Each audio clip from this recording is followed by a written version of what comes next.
우리는 간혹 이런 부분을 착각하곤 합니다. 부자가 되면 인복이 많다라고요. 그럼 부자가 되고 나면 주변에 늘 좋은 사람들만 모여들게 되겠네요. 실제로 부자가 된 졸부들에게 물어보면 절대로 이렇게 이야기하지 않습니다. 이들은 하나같이 믿을 사람이 없다라고 이야기하죠. 하물며 이 사람들은 자식들도 믿지 못하고요. 가족들도 믿지 못합니다. 점점 더 외로워진다는 이야기죠. 하지만 인복이 많은 사람들이라는 것은 나를 도와주는 사람들이 많다라는 것을 의미하는 겁니다. 인복이 많은 사람들 절대 외롭지 않습니다. 하여 이 사람들은 무엇을 하더라도 당당하게 시작하게 됩니다. 자기가 망해도 얼마든지 주변 사람들의 도움으로 다시 일어설 수 있으니까 말이죠. 세상에 성공한 모든 사람들 수도 없이 다 망한 경험을 가지고 있습니다. 그러나 이분들이 다시 일어설 수 있었던 이유는요. 누군가 조건 없이 이분들을 도왔기 때문입니다. 또 한푼없는 빈털터리일 때라도요. 한번 해보자 라고 했을 때요. 주변에 능력 있는 사람들이 모여들 수 있었기 때문에 이분들이 다시 일어설 수 있었던 겁니다. 인복이 없는 사람은 한번 망하면 끝입니다. 늘 주변에는 돈만 노리고 몰려든 하이에나 같은 사람들 뿐이기 때문에요. 이 사람들은 무엇이든 겁을 냅니다. 자신 있게 할 수가 없죠. 여러분들의 자제분들 어떠한 삶을 살아가시기를 원하십니까? 전자와 같이 인복 없고 돈만 많은 사람요? 아니면 후자와 같이 인복이 많아서 행복하고 부유하면서 당당히 자신의 길을 찾아갈 수 있는 그런 사람요? 그 선택은 여러분들이 하십시오. 이제 알려드리도록 하겠습니다. 여러분 안녕하세요. 이정재입니다. 세상의 모든 복은 반드시 사람을 타고 들어오게 됩니다. 내가 힘들 때, 또 내가 어려움을 겪고 있을 때 나를 도와줄 사람이 주변에 늘 있다면 나는 무슨 일이든 당당하게 자신 있게 할 수 있을 겁니다. 이번에 실패를 하더라도요. 나를 도와줄 지인들이 있어서 이것을 거울 삼아 다음에는 더 크게 일어설 수 있을 테니까 말입니다. 하지만 이 인복에는 부모는 제외됩니다. 우리의 조상님들은 성인이 되고 난 이후에는 부모의 도움을 절대로 받아서는 안 된다 라고 말하셨고요. 또 가르치셨습니다. 이는 논어에 분명히 나오는 말입니다. 15세 이전의 세상은 부모에 의해서 만들어진 것이고 15세 이후에는 자신이 만들어가는 세상이다 라고 말이죠. 부모의 도움을 받게 된다면 자립심이라는 것은 없어지게 될 것이고요. 책임감 역시 없어지게 되는 겁니다. 꼭 이 부분 명심하시고 이제 여러분들의 자녀분들 인복 만들어주기 시작해 보도록 할게요. 첫 번째로 절대 적을 만드는 여러분들의 자녀로 만들어서는 안 되는 겁니다. 이는 여러분들로부터 시작합니다. 이제 여러분들은 자녀와 같이 있을 때는 누구든 비난하지 마십시오. 흉보시지 마십시오. 특히 이것이 가족 중에 한 사람이라면 절대로 해서는 안 되는 행동입니다. 세상의 모든 일들은 습관에서 만들어지게 되는 법입니다. 여러분들이 하는 행동은 그대로 여러분들 자녀분들에게 대물림이 되게 됩니다.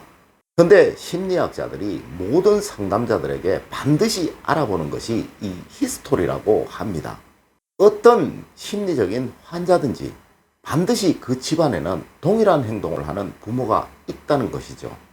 다시 말해 폭력 남편 아래에서 폭력 자식이 만들어지는 법이고요.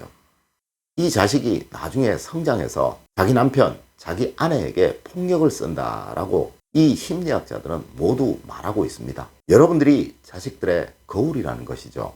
우리 학문에는 이런 말이 있습니다. 100명의 친구를 만드는 것보다 한 사람의 적을 만들지 않는 것이 훨씬 더 중요하다라는 그 말입니다.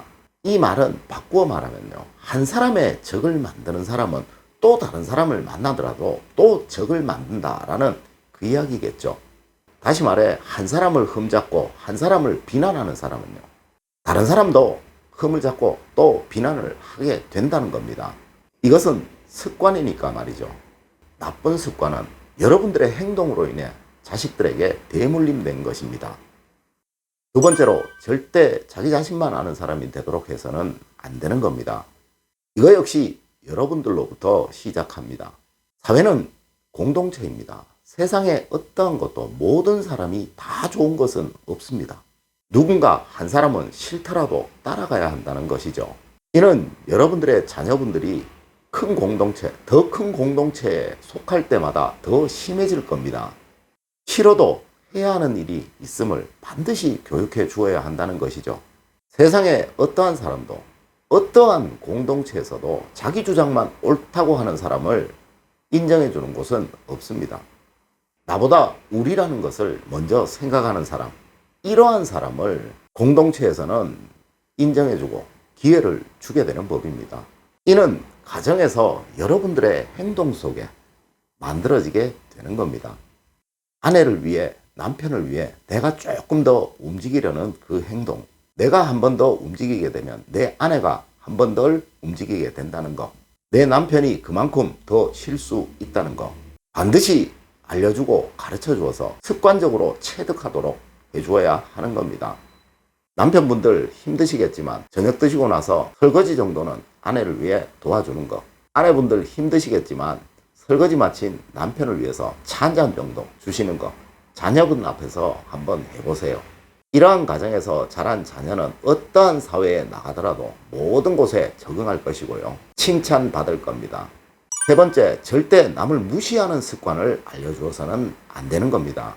세상의 모든 사람들은요, 자신이 존중받고 있다는 것을 알게 될 때 힘을 얻게 되는 거고요. 존중해주는 사람 편이 되어주는 겁니다. 이 역시 가정에서부터 출발합니다. 남편이 아내를 무시한다면, 아내가 또 남편을 무시한다면 이 자식은 기회주의자가 될 겁니다. 능력 있는 부모 편에 서려고 할 것이기 때문이죠. 가정은 평등해야 합니다. 아무리 능력 있는 남편이라도, 아무리 능력 있는 아내라도 서로 존중하는 모습을 잃어서는 안 되는 겁니다. 제가 먼저 영상에서 말씀드렸죠. 능력 있는 사람이 자신을 낮추는 것, 이것을 겸양 또 겸손이라고 한다고 말이죠. 이거 역시 여러분들 자녀에게 되물림 될 거고요. 이 자녀는 무조건 어떤 사회에 속하더라도 모든 사람들에게 칭찬받는 그러한 사람이 될 겁니다. 여러분 자녀분들이 사회에 적응을 못하고 계신다고요. 여러분이 남을 존중하는 습관을 길러주지 못해서 그러한 겁니다. 네 번째, 남의 말을 들을 줄 아는 사람이 되도록 만들어줘야 하는 겁니다. 귀가 두 개이고 입이 하나인 것은 두 번 듣고 한 번 말하라는 의미입니다. 많이 들어줘야 남들이 좋아합니다. 자기 말만 하는 사람 어느 누구도 좋아하지 않습니다. 특히 남의 말을 중간에 잘라먹는 사람 어느 누구든 무조건 싫어합니다. 사교의 첫 번째 원칙은 상호 존중입니다. 이 존중이라는 것은 남의 말을 잘 듣는 것에서부터 시작합니다. 이 역시 가정에서부터 출발하는 것이죠. 여러분들이 남편의 말을, 아내의 말을 중간에서 잘라먹기 때문에 무조건 남편이, 아내가 말을 하면 끝까지 다 들어주십시오. 그 말이 다 끝나고 나서 여러분들의 의견을 말하십시오.